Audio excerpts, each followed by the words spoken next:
Babala, ang mga sumusunod na tagpo ay maaaring di nyo maibigan at posibleng ikawala ng inyong gana, pasintabi sa mga naghahapunan.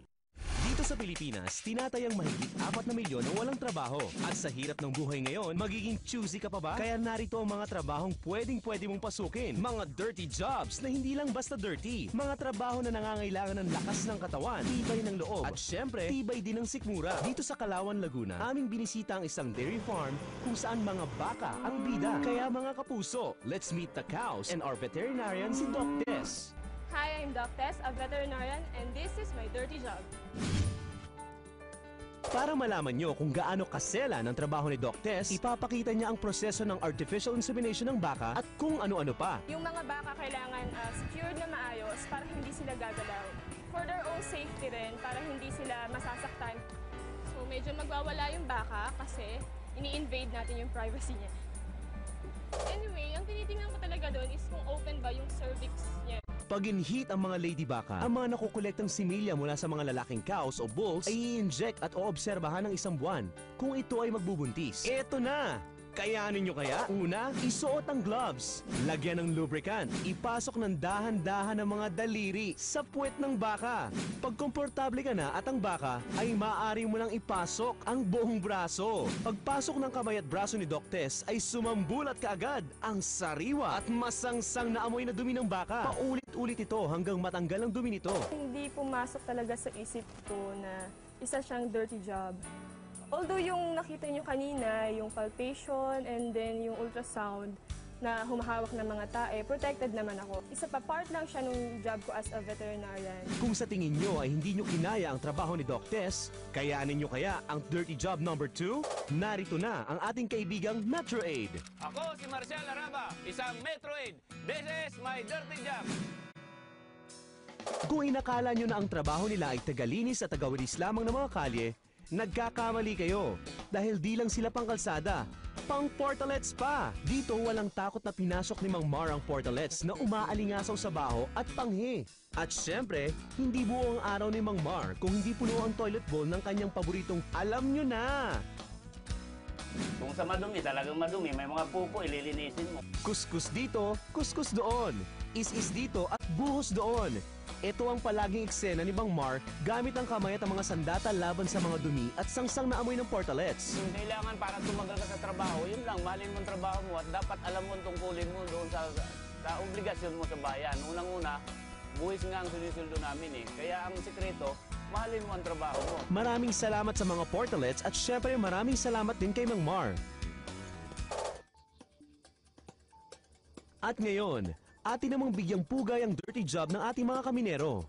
Sila ang mga matatapang na kaminero na walang takot na sumusuong sa mga madidilim na eskinita, estero at imburnal na punong-puno ng dumi ng lansangan at dumi ng tao. At sa kalsada ng Marikina City, amin silang namataan habang nasa ilalim ng matinding sikat ng araw. Ako si Ricky, taga-flood control, 105 base. Ito ang aking dirty job.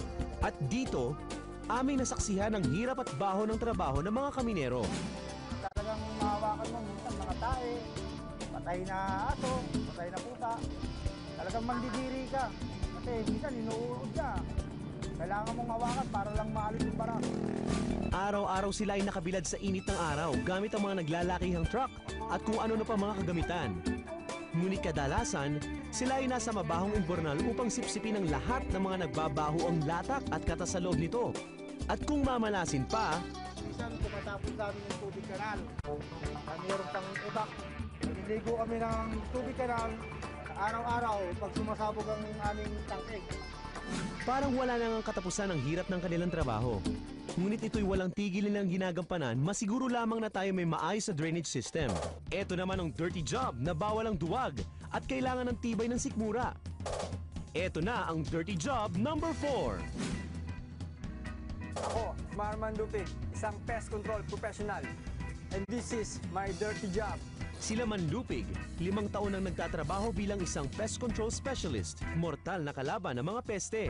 At ang kanyang paboritong kalaban, mga daga. Bukod sa nakakapanindig balahibo at nakakadiring dumi na dala ng mga ito, kilala din sila sa mga sakit. Isinama niya kami sa kanilang operasyon. Ang aming destinasyon, isang madilim, masukal at mabahong lugar, isang lumang bahay.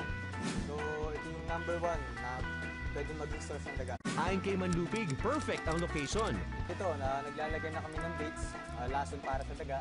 Pagkakain nila, within 3 to 7 days, mamamatay ang mga daga. Matapos ang isang linggo, muling bumalik sila Manlupig upang tingnan ang lokasyon. At dahil lubhang mapanganib ang mga laso na ginagamit at sa dalang sakit ng mga peste, pinoprotektahan nila ang sarili sa pagsusuot ng mga tamang kasuotan. Nang sinuri na ang lugar, ito'y tahimik, walang kumikilos at walang kumakaluskos. Ngunit sinalubong kaagad kami ng nakakasulasok na amoy ng mga patay na daga. Maya-maya lang, hindi lang isa, 2 at 3 ang kanilang napatay, kundi 16 na naglalakihang mga patay na daga. At parang walang katakot-takot na hinawakan ni Manlupig ang mga gapusa sa laking mga daga. Ngayon, hindi na ako nang didire dahil ito ang trabaho namin. Ayon kay Manlupig, ang pinakamaraming napatay nilang daga ay nasa 3 sako. At dahil love ni Manlupig ang trabaho niya, aba syempre, maganda din ang resulta. Mission accomplished! Mga dirty jobs. Bukod sa pagiging dirty at mabaho, ito ay mapanganib din. Para sa mga taong nabubuhay sa mabaho at nakakadiring hanap buhay, mabangong-mabango pa rin kayo. Dahil kami dito sa Mel and Joey ay saludo sa inyo!